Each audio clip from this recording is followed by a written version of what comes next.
স্বাগত সবাইকে। শুরু করছি ডিবিসি নিউজের নিয়মিত আয়োজন মানচিত্র। সাথে আছি রেদওয়ান আহমেদ।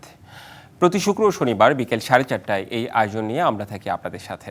চেষ্টা করি সারা দেশে নানা সংকট সম্ভাবনার কথা জানাবার। কথা বলি আঞ্চলিক থেকে জাতীয় পর্যায়ের সংশ্লিষ্ট কর্তৃপক্ষের সাথে।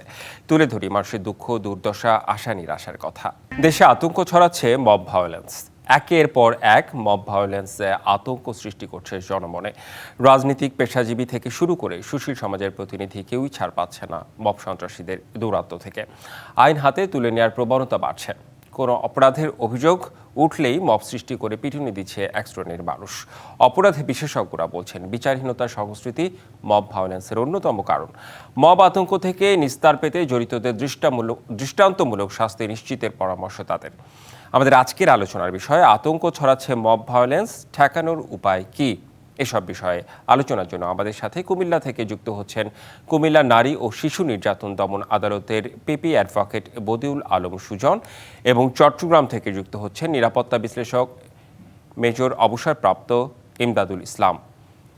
আপনাদের দুজনকেই স্বাগত জানাচ্ছি আমাদের আজকের মানচিত্রে। শুরুতে একটু কুমিল্লায় চলে যেতে চাই। অ্যাডভোকেট বদিউল আলম সুজন, আপনার কাছে একটু জানতে চাই যে এই সাম্প্রতিক সময়ে যে মব ভায়োলেন্সগুলো হচ্ছে, আপনার একটু অভিজ্ঞতা জানতে চাই। আপনার অভিজ্ঞতার পর আমার নানা প্রশ্ন রয়েছে আপনার কাছে। আসলে অতি সম্প্রতি আমাদের কুমিল্লায় যে ঘটনাটি ঘটেছে, আপনারা জানেন যে মুরাদনগরে একসাথে 3জন ব্যক্তিকে হত্যা করা হয়েছে একই পরিবারের। তো সেখানে মানুষের যে কথা, মানুষের যে বক্তব্য, অথবা আমরা সাধারণ মানুষের কাছ থেকে সংবাদকর্মীদের মাধ্যমে আমরা যে সংবাদটি পেয়েছি, সেটা হচ্ছে যে যাকে হত্যা করা হয়েছে তার পরিবার সেখানে মাদকের সাথে জড়িত, মাদক সংবাদী হিসাবে তিনি পরিচিত ছিলেন এলাকাতে। আমাদের বক্তব্য হচ্ছে আইন নিজের হাতে তুলে নেয়ার কোনো বিষয় আসলে একটি সুশীল সমাজ, একটি ভদ্র সমাজ, একটি সুন্দর সমাজ কখনোই প্রত্যাশা করে না।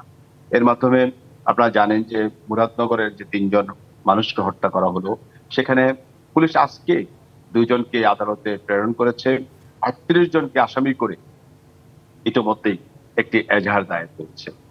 এর আগে আমরা দেখেছি একই উপজেলায় আপনার একটি হিন্দু নারীকে ধর্ষণের সাথে জড়িত হয়ে সেটা আবার ফেসবুকে, মোবাইলের মাধ্যমে, সামাজিক যোগাযোগ মাধ্যমে ছড়িয়ে দিয়ে সেখানেও এক ধরনের অপ্রীতিকর ঘটনা তৈরির চেষ্টা করা হয়েছে।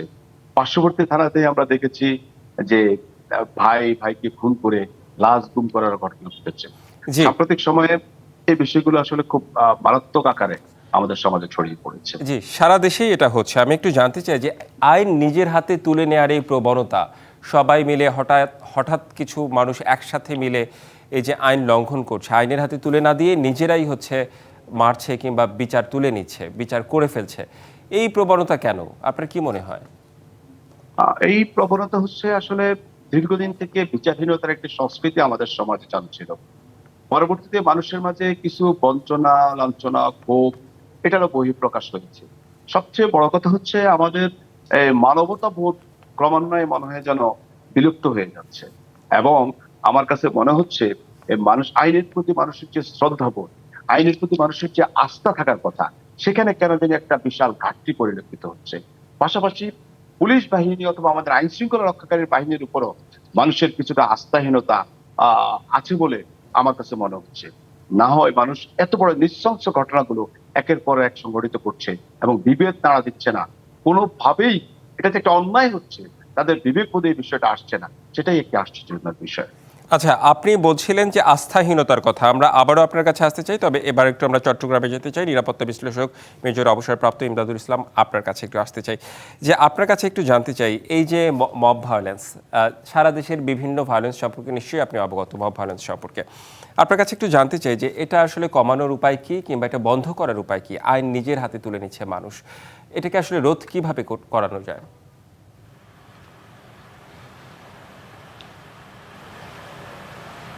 ধন্যবাদ। আসলে এই যে মব ভায়োলেন্স সেটা হচ্ছে এক ধরনের নৈরাজ্যিক অবস্থা এবং আইন না বানার এক ধরনের প্রবণতা থেকে এগুলি সৃষ্টি হচ্ছে।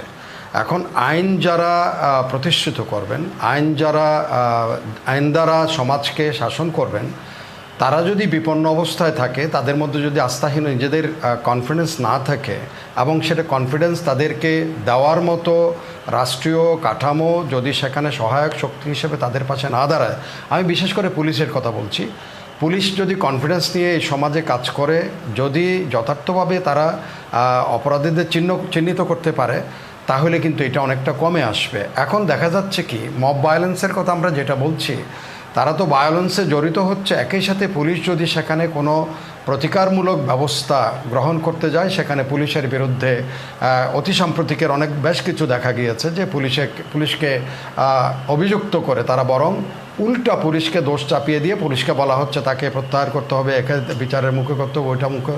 এবং সবচেয়ে একটা সহজ মব ভায়োলেন্সের যারা জড়িত, তারা খুব সুন্দর একটা শব্দকে আরোপ করে দেয়, বিশেষ করে যারা আইনকে প্রতিষ্ঠিত করবেন তাদেরকে ফ্যাসিস্ট শব্দটা দিয়ে বলে যে এরা ফ্যাসিস্ট করে বা তাকে একটা বিপরীতমুক্ত একটা স্লোপের মধ্যে ফেলে দিচ্ছে। সেখান থেকে উঠে দাঁড়িয়ে সে তার যে আস্থা নিয়ে কাজ করবে সেটা না হচ্ছে, সেটা শক্তিটা যে পাওয়ার কথা সেখান থেকে সে শক্তিটা পাচ্ছে না, বরং দেখা যাচ্ছে কি রাতারাতি তার বিরুদ্ধেই যে ব্যবস্থা গ্রহণ করতে সক্রিয় তার বিরুদ্ধে ব্যবস্থা গ্রহণ করা হচ্ছে। ফলত আর যারা ব্যবস্থা গ্রহণ করবে তারাও কিন্তু এক ধরনের ভীতিকর অবস্থার মধ্যে থাকে, এক ধরনের প্রতিকূল পরিবেশের মধ্যে তাদের বসবাস। সুতরাং এখানে যে আইনকে প্রতিষ্ঠিত করবে, আইন না মানার যে সংস্কৃতি, আজকেও আমাদের এই আইজি মহোদয় বলেছেন যে আইন না মানার সংস্কৃতি থেকে মবের সৃষ্টি, কিন্তু আইন না মানার যে প্রবণতা সেটাকে আপনার বিদূরিত করা, সেটাকে দমন করা, সেটাকে প্রতিকার করার জন্য যে শক্তি পুলিশের প্রয়োজন। কারণ আমাদের সমাজে, আমাদের সমাজ ব্যবস্থায়, রাষ্ট্র কাঠামোয় এখনও পুলিশ হচ্ছে আইন শৃঙ্খলা বলতে আমরা যে রক্ষাকারী বাহিনী বলতে আমরা পুলিশকেই নির্দিষ্ট করি। সেখানে পুলিশ যদি আস্থাহীনতায় নিজেই ভোগে, পুলিশ যদি সেখানে গিয়ে কোনো একটা অ্যাকশান নিতে গিয়ে, আমরা শুধুমাত্র দেখেছি একটা ক্ষেত্রে, এই যে আপনার ধানমন্ডিতে একটা শুধুমাত্র পুলিশ সেখানে হয়তো সাপোর্ট পেয়েছে, তারপর দিন ডিএমপি কমিশনার তাকে একটা পদক দিচ্ছে, এটাও দেখেছি।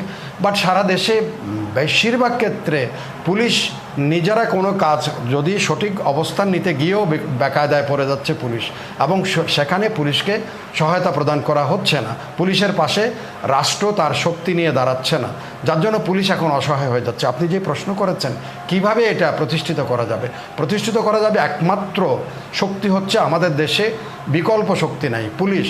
সেনাবাহিনীর কাজ কিন্তু এটা না। আমি চট্টগ্রামে অনেকগুলো ক্ষেত্রে দেখেছি পুলিশ অসহায় হয়ে গেছে, সেখানে সেনাবাহিনী যাচ্ছে।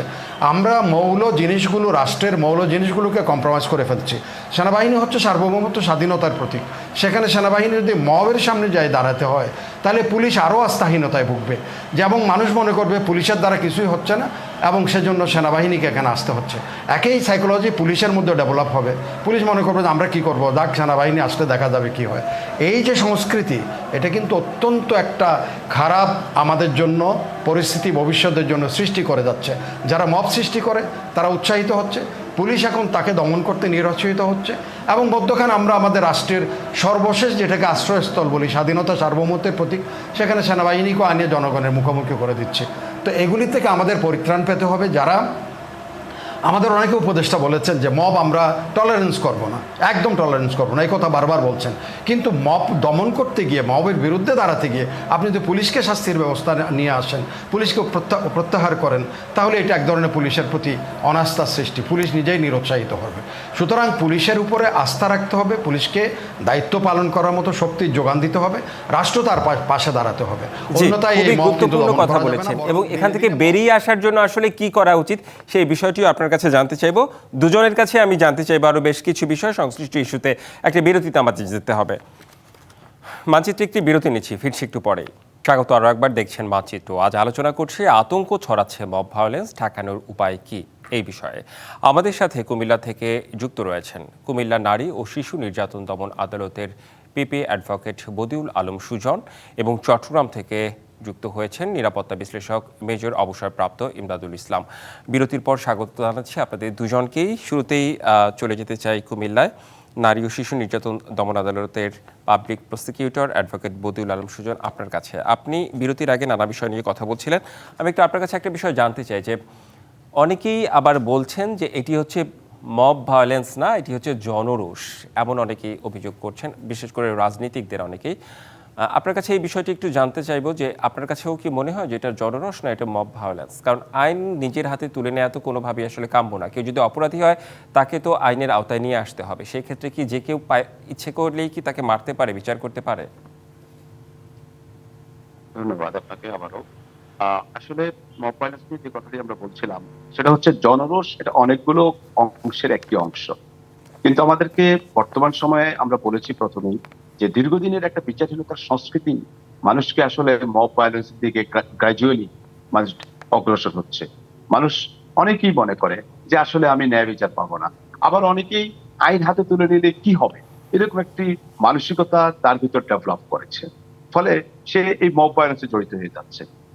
আমি এই মব ভায়োলেন্স থেকে উত্তরণের জন্য আমি যেটা বলতে চাই সেটা হচ্ছে আসলে পুলিশের প্রতি মানুষের আস্থা বৃদ্ধি করতে হবে। আমার সহ আলোচক যেটা বলেছেন এর আগে, যে সত্যিকার অর্থে পুলিশের প্রতি মানুষের আস্থা যদি বৃদ্ধি পায় তাহলে যদি আস্থা বৃদ্ধি পায় তাহলে আসলে অনেকাংশেই আমরা এখান থেকে বেরিয়ে আসতে পারবো। পুলিশের নৈতিকতার মান বৃদ্ধি করতে হবে। পুলিশের যে তাদের যে 5ই আগস্টের আগের সময়গুলোতে পুলিশের যে কর্মকাণ্ড, এই কর্মকাণ্ডের পরবর্তী যে পরিস্থিতি, তাদের বিরুদ্ধে যে ব্যবস্থাগুলো নেওয়া হয়েছে, এতে আমরা দেখতে পাচ্ছি একটি মনোবল ভঙ্গুর অবস্থায় আমাদের একটি রাষ্ট্রীয় বাহিনী, পুলিশ বাহিনী তাদের দিনকাল পরিচালনা করছে, তাদের কর্ম পরিচালনা করছে। পুলিশের সেই মনোবলকে ফিরিয়ে আনতে হবে। আমার সহ আলোচক নেতৃত্বই বলেছেন যে পুলিশ যা হয়ে গেছে হয়ে গেছে, ফার্স্ট ইজ ফার্স্ট। আমি সামনে যে কাজগুলো করব সেই কাজগুলো অত্যন্ত ফেয়ারলি করব, সেই কাজগুলো অত্যন্ত নিরপেক্ষতার সাথে করব, সেই কাজগুলো আইন মেনে করব।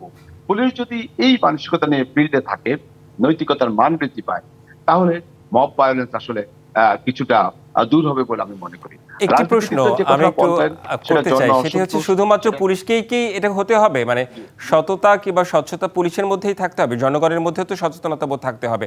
অনেক পুলিশ আছে যারা ভালো কিংবা যাদের মধ্যে সততা রয়েছে।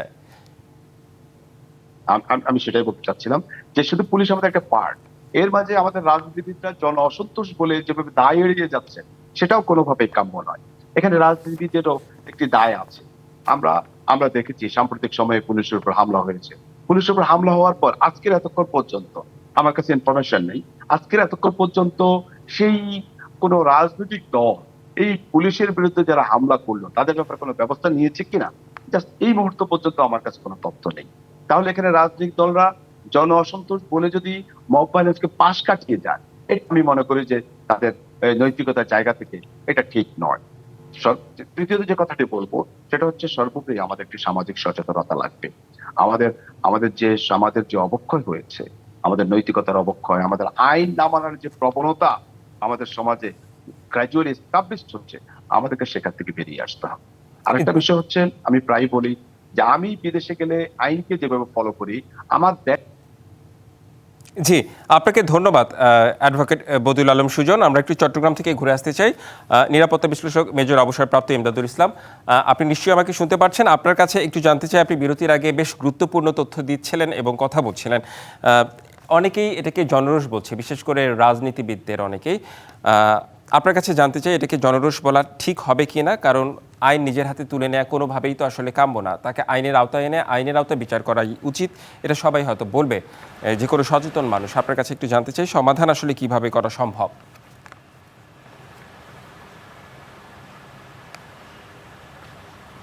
ধন্যবাদ।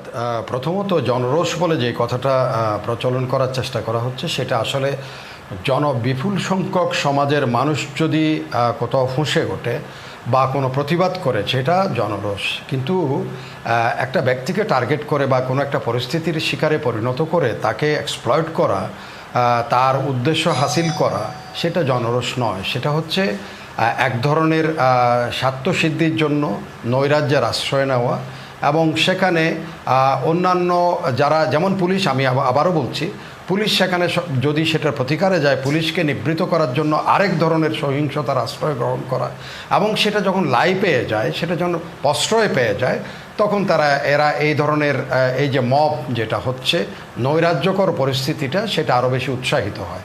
এখন আমাদের যেটা হচ্ছে এখন আমরা কিছু ট্যাকটিক্যাল জিনিস, এটা দুটো পার্ট আছে, কিন্তু একটা হচ্ছে ট্যাকটিক্যাল পার্ট, একটা হচ্ছে স্ট্র্যাটেজিক পার্ট। ট্যাকটিক্যাল হচ্ছে বিভিন্ন স্থানে স্থানে যেটা হচ্ছে, কিন্তু সার্বিকভাবে যদি আপনি চিন্তা করেন বিষয়টাকে, সেটা একটা স্ট্র্যাটেজিক ডাইমেনশন, একটা ডাইরেক্টিভস থাকতে হবে। যারা রাষ্ট্র পরিচালনায়, যারা নীতি কৌশল প্রণেতা আছেন, যারা রাষ্ট্রকে রাষ্ট্রের মতো করে গড়ে তোলার জন্য প্রচেষ্টা গ্রহণ করবেন, তাদের দায়িত্ব হচ্ছে স্ট্র্যাটেজিক ডাইরেক্টিভস। আমি স্পষ্ট করে আমি বলতে পারি, আমাদের স্ট্র্যাটেজিক ডাইরেক্টিভসের ক্ষেত্রে আমাদের অনেক ধরনের এখানে সংকট রয়েছে। আমরা স্ট্র্যাটেজিক ডাইরেক্টিভসের ক্ষেত্রে যথাযথ ডাইরেক্টিভস কিন্তু আমরা পাচ্ছি বলে মনে হয় না রাষ্ট্র কাঠামো পুরোপুরি, যার জন্য স্থানে স্থানে যে জিনিসগুলো ঘটছে সেটাকে হয়তো লোকালি অ্যাড্রেস করার জন্য একটা থানা চেষ্টা করতেছে, কোথাও সিএমপি চেষ্টা করতেছে, কোথাও ডিএমপি চেষ্টা করতেছে। বাট যেখান থেকে নীতি নির্ধারণী যারা আছেন, যেটা স্ট্র্যাটেজিক লেভেল যেটা আছে, সেখান থেকে ইফেক্টিভ যে ডাইরেক্টিভস সেটা কার্যকর করা, সেটা হচ্ছে বলে মনে হয় না। মনে হলে এটা যদি হতো তাইলে পুলিশ যেখানেই কোনো অ্যাকশান নিতে যায় সেখান থেকে পুলিশকে প্রত্যাহার করার সিদ্ধান্ত আসতো না। যদি সেখান থেকে একটা বাণী আসতো, বার্তা আসতো, একটা সিদ্ধান্ত আসতো যে কঠোর হাতে এগুলি দমন করা হচ্ছে, মানুষ বিক্ষুব্ধ হতে পারে। মানুষ তার অতীতে হয়তো তার জমি জমা কেউ দখল করেছে, তাকে অত্যাচার করেছে, তার বিরুদ্ধে মামলা দিয়েছে, তাকে হয়রানি করেছে, সে নিপীড়নের শিকার হয়েছে, সেগুলো সে যদি বুঝতে পারে আমি আইনের কাছে ছাড়া অন্য কোথাও আমি এটার প্রতিকার পাবো না, সুতরাং আইনের প্রতিকার পেতে যদি হয় তাহলে তাকে পুলিশের আশ্রয় গ্রহণ করতে হবে পুলিশের তদন্তের জন্য। সেখানে পুলিশ যদি তদন্তে অবহেলা করে সেটার জন্য সে বিক্ষুব্ধ হয়ে তার যেখানে দরকার সেখানে আদালত আছে, আদালতের কাছে আপনি খুবই গুরুত্বপূর্ণ কথা বলছিলেন, কিন্তু সময় স্বল্পতার কারণে আসলে আমাদের অনুষ্ঠান শেষ করতে হচ্ছে। ধন্যবাদ আপনাকে। এছাড়া আমাদের সঙ্গে যুক্ত হয়েছিলেন public prosecutor advocate Badiul Alam Sujan, ওনাকেও ধন্যবাদ। এই ছিল আজকের মানচিত্র। আগামী শুক্রবার অন্য কোনো বিষয়ে অন্য কোনো এলাকার অতিথিদের নিয়ে হাজির হব। ডিবিসি নিউজের সঙ্গেই থাকুন।